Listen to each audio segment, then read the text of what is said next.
জন্য আল্লাহ রাসূল সাল্লাল্লাহু আলাইহি ওয়াসাল্লাম বলেন, ইকতানিব খামসান ক্বাবলা খামসিন, যখন এই পাঁচটি জিনিস শেষ হয়ে যাবে পুনরায় আর ওই জিনিস তোমরা খুঁজে পাবে না, তো ওই পাঁচটি জিনিস শেষ হওয়ার পূর্বে ওই পাঁচটি জিনিসের মূল্যায়ন করতে হবে, কদর করতে হবে। নাম্বার 1, শাবাবাকা ক্বাবলা হারামিক। আল্লাহ রাসূল সাল্লাল্লাহু আলাইহি ওয়াসাল্লাম বলেন, উম্মতকে ভালোবেসে আমার নবী আমাদেরকে ওয়াজ করে, শাবাবাকা ক্বাবলা হারামিক। আল্লাহর নবী বলেন, আমরা যখন বুড়া হওয়ার পূর্বে, বৃদ্ধ হওয়ার পূর্বে, শাবাবাকা ক্বাবলা হারামিক, মুরব্বী হওয়ার পূর্বে, বৃদ্ধ হওয়ার পূর্বে তোমাদের যৌবনকে কাজে লাগাও, যৌবনকে মূল্যায়ন করো। আল্লাহ রাসূল সাল্লাল্লাহু আলাইহি ওয়াসাল্লাম বলেছেন, শাবাবাকা ক্বাবলা হারামিক, বৃদ্ধ হওয়ার পূর্বে আল্লাহ আমাদের যে এই যৌবনের নিয়ামত দিয়েছে, এই নিয়ামতের কদর করতে হবে। কেননা একবার যদি আমরা বৃদ্ধ হয়ে যাই তাহলে এই যৌবন যে কত বড় নিয়ামত, বৃদ্ধ না হলে এই যৌবনের নিয়ামত বোঝা যাবে না। কথা বলেন ঠিক কিনা? এই কথাগুলো বুঝতে হবে, আমাদেরকে গভীরভাবে আলোচনা করতে হবে। গভীর আলোচনা ছাড়া এই কথা আপনি বুঝবেন না। আল্লাহ রাসূল এমনি এমনি কথাটা বলে নাই। আল্লাহ রাসূল বলে, শাবাবাকা ক্বাবলা হারামিক, সকলকে বৃদ্ধ হতে হবে। এই জমিনে এমন কোন মানুষ নাই যে মানুষ যুবক আছে, যুবকই থাকবে কিন্তু কোনোদিন বৃদ্ধ হবে না, এমন কোন মানুষ খুঁজে পাওয়া যাবে? এমন কোন মানুষ খুঁজে পাওয়া যাবে না। এই জন্য আল্লাহ রাসূল বলে, তাহলে এই যৌবনকে কাজে লাগাতে হবে। কেননা এই যৌবন মানুষের একটা গুরুত্বপূর্ণ অংশ। এই যৌবন কালটা আপনি এই যৌবন কালে যেভাবে ইবাদত করতে পারবেন, বৃদ্ধকালে আপনি সেভাবে ইবাদত করতে পারবেন। আপনি বৃদ্ধকালে সেভাবে ইবাদত করতে পারবেন না। আপনি যৌবনকালে যেভাবে কোরআন তেলাওয়াত করবেন, আইন যেভাবে উচ্চারণ করতে পারবেন, হা যেভাবে উচ্চারণ করতে পারবেন, কিন্তু আপনি যদি বয়সের বার্ধক্যে আপনার চলে আসে তাহলে কিন্তু আইন আর হা আপনি ভালোভাবে উচ্চারণ করতে পারবেন না। এই কথাটি যদি বুঝতে চাই, আল্লাহর নবীর আরেকটি হাদিস আমাদেরকে জানতে হবে।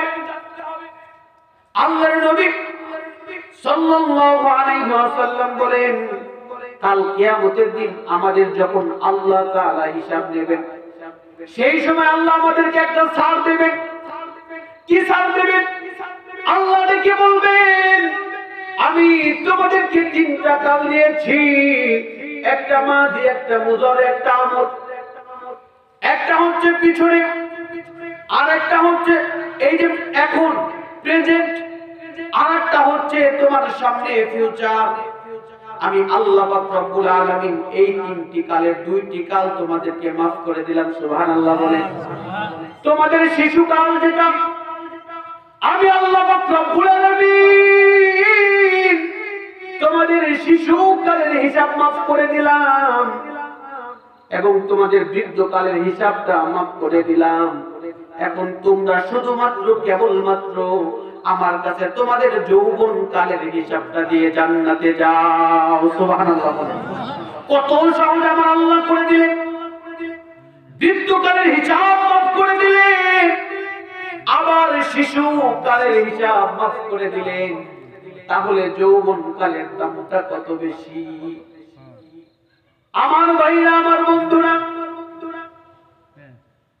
আপনি এত মুরব্বী হয়ে গেছেন, আয়নার সামনে দাঁড়াবেন, এত সুন্দর চেহারা। 20 বছর আগে আপনার চেহারা কেমন ছিল? বাল্যকালে আপনি কেমন ছিলেন? যখন মুখে দাড়ি ছিল না আপনি কেমন ছিলেন? মুখে ছোট ছোট দাড়ি হলো আপনি কেমন ছিলেন? আবার এখনো আপনি আয়নার সামনে দাঁড়াবেন, দেখবেন চুল পেকে গিয়েছে, দাড়ি পেকে গিয়েছে, কখন যেন আপনার ঠিকানা কবর হয়ে যায়। এরপরে আপনার ভিতরে পরিবর্তন নাই। ও যুবক, তুমি কি তোমার দাদাকে দেখো না? তুমি কি তোমার বাবাকে দেখো না? তোমার দাদা একদিন যুবক ছিল, আর তুমিও তো এখন যুবক। তোমাকে যদি বলা হয় আল্লাহর কোরআন পড়ো, নামাজের দিকে আসো, মসজিদের দিকে আসো, তাফসীরের দিকে আসো, তুমি মনে মনে ভাবো এখনো তো আমি মুরব্বি হই নাই, এখনো তো আমার দাড়ি রাখার বয়স হয় নাই, এখনো আমার নিয়মিত 5 ওয়াক্ত নামাজ পড়ার বয়স হয় নাই। তুমি এই চিন্তা করে আছো তুমি মুরব্বি হবা, কিন্তু তুমি জানো না তুমি মুরব্বি হলে তুমি ইবাদত করতে পারবে কিনা। কেন অনেক মুরব্বি আছে দেখবেন যুবক বাচ্চা দেখলে কাঁদতে থাকে, মাদ্রাসার তলেবে ইলম দেখলে কাঁদতে থাকে। আমি তো তোমাদের মতো যুবক ছিলাম, আজকে আমি বৃদ্ধ হয়ে গিয়েছি, নামাজ পড়তে যাই, রুকুতে গিয়ে কি পড়বো মনে থাকে না, সেজদায় যখন যাই সেজদায় গিয়ে কি পড়বো মনে থাকে না, আবার ঠিক মতো শরীর পাক থাকে না, নাপাক হয়ে যায়। এমন মুরব্বি সমাজে আছে না নাই? এজন্য আমার আল্লাহ নবীর মাধ্যমে ডেকে বলে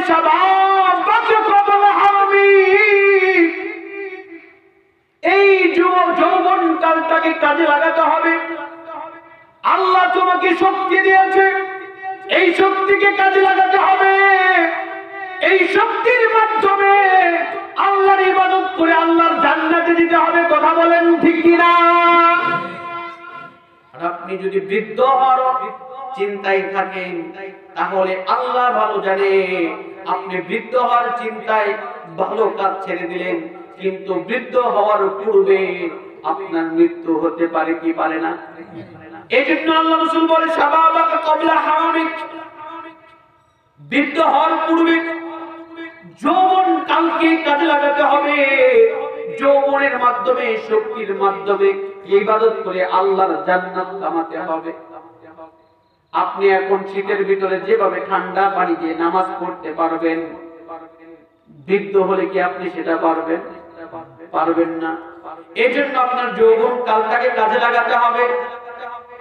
এই যে আপনি যুবক থাকা অবস্থায় আপনি যেভাবে আপনার পিতামাতার খেদমত করতে পারবেন, বৃদ্ধ হলে কি আপনার পিতামাতার ওরকম খেদমত করতে পারবেন? ওরকম খেদমত করতে পারবেন না। এজন্য বৃদ্ধ হওয়ার পূর্বে যৌবনকে কাজে লাগাতে হবে। পারবেন তো ইনশাআল্লাহ? আল্লাহ আমাদেরকে বোঝার তৌফিক দিন। সকলে বলেন আল্লাহুম্মা আমিন। 2 নাম্বার, ওয়াসিহাতাকা ক্বাবলা সুকুমিক। আপনি যতক্ষণ সুস্থ আছেন, সুস্থ রাখার মালিক কে? আল্লাহ রাসূল বলেন ওয়াসিহাতাকা ক্বাবলা সুকুমিক। আপনি যতক্ষণ সুস্থ আছেন, অসুস্থ হওয়ার পূর্বে সুস্থতাকে মূল্যায়ন করতে হবে। সুবহানাল্লাহ বলেন না? আল্লাহ রাসূল কেমন নসিহত আমাদেরকে করেছে। ওয়াসিহাতাকা ক্বাবলা সুকুমিক। আমি আসার সময় শুনেছিলাম সত্যিও হুজুর আব্দুল মান্নান সাহেব হুজুর অত্যন্ত দামি একটা কথা আপনাদেরকে বলেছিল, যে আল্লাহ তাআলার কাছে সবচাইতে দুনিয়াতে সবচাইতে বড় নিয়ামত হচ্ছে সুস্থতা। যদি একবার মানুষ অসুস্থ হয় তাহলে বুঝে সুস্থতা কত বড় নিয়ামত। কথা বলে, অসুস্থ না হলে বোঝা যায় না সুস্থতা কত বড় নিয়ামত। সামান্য একটু পেটে ব্যথা আপনি পাগল হয়ে যাবেন। দুনিয়ার যত স্বাদ আল্লাহ আছে সব স্বাদ আল্লাহ শেষ হয়ে যাবে সামান্য পেটে ব্যথার কারণে। এজন্য আল্লাহ রাসূল বলে ওয়াসিহাতাকা ক্বাবলা সুকুমিক। আপনি অসুস্থ হওয়ার পূর্বে আল্লাহ আপনাকে যে সুস্থতার নিয়ামত দিয়েছে, ওই সুস্থতার কদর করতে হবে, মূল্যায়ন করতে হবে। আল্লাহ আমাদেরকে সুস্থতার কদর করার তৌফিক দান করুক। সকলে বলেন আল্লাহুম্মা আমিন। 3 নাম্বার, ওয়া ফারাগাকা ক্বাবলা শুগুলিক, আপনি যে একটু অবসর আছেন, আপনি ব্যস্ত হওয়ার পূর্বে এই অবসর সময়টাকে আপনাকে মূল্যায়ন করতে হবে, কাজে লাগাতে হবে। আপনি চিন্তা করতেছেন এখন তো আমি ফ্রি আছি, একটু পরে ইবাদত করব, কিন্তু আপনি জানেন না একটু পরে আপনি এমন ব্যস্ত হতে পারেন যে ব্যস্ততা আপনাকে সব কিছু ভুলিয়ে দিতে পারে। এজন্য আল্লাহ রাসূল বলে আপনাকে ব্যস্ত হওয়ার পূর্বে যে অবসর সময়টুকু পেয়েছেন এই সময়টুকুর মূল্যায়ন করতে হবে। কেননা এই যে এমনি এমনি বসে আছে, চার দোকানে বসে আছেন, অবসর সময় কাটাইতেছেন, টিভি দেখতেছেন, সময় কাটাইতেছেন, গীবত করতেছেন, কত কথা বলতেছেন, শুধু আমলনামায় গুনাহ আর গুনাহ। কিন্তু আপনি গীবত না করে, পরনিন্দা না করে, চুগলখড়ি না করে ওই সময়টায় যদি একবার এই জবান দিয়ে বলেন লা ইলাহা লা ইলাহা, এই জবান দিয়ে যদি একবার আল্লাহর নাম মুখে নেন, আল্লাহর নবী ডেকে বলে দুনিয়ার মানুষ, এই দুনিয়াতে তোমরা যত খালি জায়গা দেখো, আমার পুরো বান্দা যদি এই মুখ দিয়ে বলে আলহামদুলিল্লাহ, দুনিয়াতে যত খালি জায়গা আছে আমি আল্লাহ পাক রব্বুল আলামিন তার আমলনামায় ওই দুনিয়ার সমস্ত খালি জায়গা নেকি দ্বারা ভরপুর করিয়া দেই। এই জন্য তাহলে যখন আপনি অবসর থাকবেন, অবসর থাকাকালীন আপনাকে বেশি বেশি আল্লাহর ইবাদত করতে হবে। এজন্য আল্লাহর নবী ডেকে বলে ওয়াফারাগাকা ক্বাবলা শুগলি, আপনি ব্যস্ত হওয়ার পূর্বে আপনার অবসর সময়টাকে কাজে লাগাতে হবে, মূল্যায়ন করতে হবে। 4 নম্বর আল্লাহ রাসূল ডেকে বলে ওয়া গিনাকা ক্বাবলা ফাকারিক, আপনি এখন যে অবস্থায় আছেন, যেভাবে আছেন, আপনার যেরকম ধন সম্পদ আছে, আপনি ফকির হয়ে যাওয়ার পূর্বে এই সম্পদকে আপনার কাজে লাগাতে হবে। কত দামি কথা আমার মনে হয়। ও গিনাকা ক্বাবলা ফাকারিক, আপনি নিয়ত করেছেন আল্লাহ যদি আমাকে অনেক টাকার মালিক বানায় তাহলে আমি বেশি বেশি দান করব, মসজিদ করব, হজ করব। আপনি এরকম নিয়ত করেছেন যদি অনেক টাকার মালিক হন, কিন্তু আপনি জানেন না আল্লাহ আপনাকে যে নিয়ামত দিয়েছে, যে টাকার মালিক করেছে, কয়েকদিন পরে তার চেয়ে বেশি না যা দিয়েছে সেগুলো ফেরত দিতে পারে কি পারে না? এগুলো ফেরত দিতে পারে। এজন্য আল্লাহ রাসূল বলে গিনাকা ক্বাবলা ফাকারিক, আপনার কাছে এখন যা কিছু আছে, আপনি এখন 2 টাকার মালিক, 2 টাকা দিয়ে আপনাকে হজে যাওয়ার স্বপ্ন দেখতে হবে না। ওই 2 টাকা দিয়ে কমসে কম 1 টাকা আপনি আল্লাহকে খুশি করার জন্য ভিক্ষুককে দান করে দেন, মসজিদে দিয়ে দেন। আপনার কাছে যা কিছু আছে এগুলো দিয়ে আপনি আল্লাহকে পাওয়ার জন্য চেষ্টা করেন। কেননা কিছুদিন পরে এমনও হতে পারে এর চাইতে 1900 আপনি হতে পারেন। কথা বলেন ঠিক কি না? এজন্য আপনার কাছে যা কিছু আছে এগুলো দিয়ে আপনাকে সাহায্য করতে হবে, আল্লাহকে খুঁজতে হবে। 5 নাম্বার আল্লাহ পাক রব্বুল আলামিন ডেকে বলে ওয়া হায়াতাকা ক্বাবলা মাউতিক, আমাদেরকে মৃত্যুর পূর্বে জীবনকে কাজে লাগাতে হবে। কথা কি বুঝতে পেরেছেন? আমার কথা কি আপনারা বুঝতেছেন? ওয়া হায়াতাকা ক্বাবলা মাউতিক, মৃত্যুর পূর্বে এই জীবনকে কাজে লাগাতে হবে। কেন একবার যদি মালাকুল মাউত হাজির হয়ে যায়, এই দেহর কোনো দাম থাকবে না, এই দেহ তখন লাশ হয়ে যাবে। আপনাকে কেউ বড় ব্যবসায়ী বলবে না, আপনাকে বড় চাকরিজীবী বলবে না, আপনাকে বড় ভালো মানুষ বলবে না, আপনাকে ডেকে বলবে লাশ। এই জন্য আমার নবী ডেকে বলে বড় মায়া নিয়ে মুহাব্বত করে ডেকে বলে দুনিয়ার মানুষ ওয়া হায়াতাকা ক্বাবলা মাউতি, মৃত্যুর পূর্বে এই জীবনটাকে কাজে লাগাতে হবে, মূল্যায়ন করতে হবে। এই জীবন খুবই দামি জিনিস, দুনিয়াতে যতদিন আছো, যতদিন থাকবে, ততদিন পর্যন্ত যত ইবাদত করবে এগুলোই তোমার সাথে জান্নাতে যাবে। একবার যদি এই দেহ থেকে প্রাণ পাখি বের হয়ে যায়, তাহলে যতই আমরা আল্লাহ আল্লাহ করি, আমাদের এই আল্লাহ একবার কবরে বসে বসে আল্লাহ ডাকে কোনো ফায়দা হবে না। কথা বলেন ঠিক কিনা?